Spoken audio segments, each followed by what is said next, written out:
You mentioned, I think it was before we actually went live, that you were talking a little bit about Robeson's son and the role that he has played in manipulating and distorting some of the legacy of Robeson's life and work. Can you expand a little bit on that, please? Um, you know, fathers and sons don't always ideologically agree. Paul Robeson Jr., that is Paul Robeson's son, did not ideologically agree with his father. And for example, uh, Paul Robeson supported the Soviet Union uh, and socialism. Uh, Paul Robeson Jr. did not.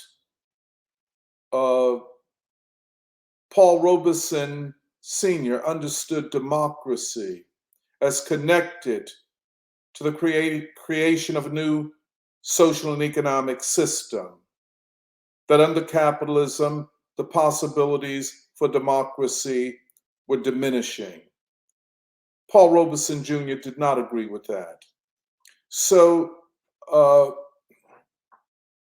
throughout the last years of Paul Robeson's life, I feel that his son did almost everything he could to, and I put quotes around this, cleanse the image or make acceptable, of course, to the ruling elite, the image of Paul Robeson, which meant separating him from the Soviet Union and creating a narrative that Paul Robeson had lost confidence, or as they would say, faith in socialism.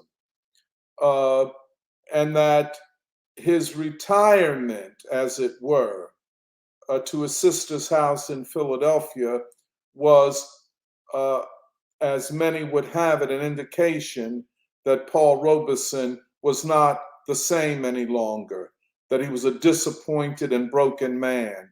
Um, I don't think that it is at all true. Uh, and Harry Belafonte, who visited, one of the few who was allowed to visit Paul Robeson, and the reason others were not was because of his son.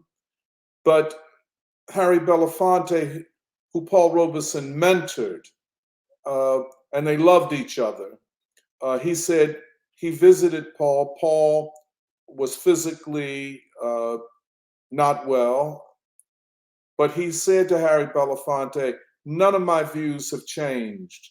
I remain the same as I always was."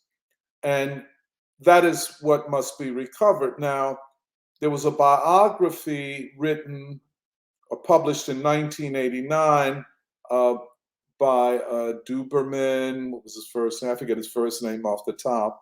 Martin Duberman, where he makes all kinds of uh, speculative claims about who Robeson was in his later years, his last, let's say, uh, 20 years.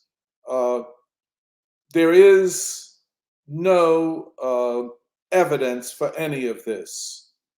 Uh, and so part of what we in the Free School have and are attempting to do with our celebrations of Paul Robeson is to demonstrate that fact.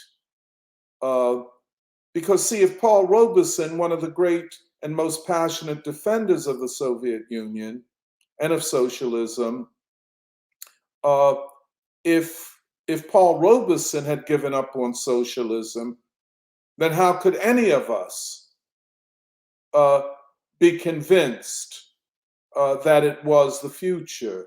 And that was the point of the whole thing. Uh, but I think, just like with you all, a new generation of people are trying to find the actual Paul Robeson, this revolutionary, this scientist, this artist, uh, this extraordinary and complete human being. Who was this, and what can we learn from him for this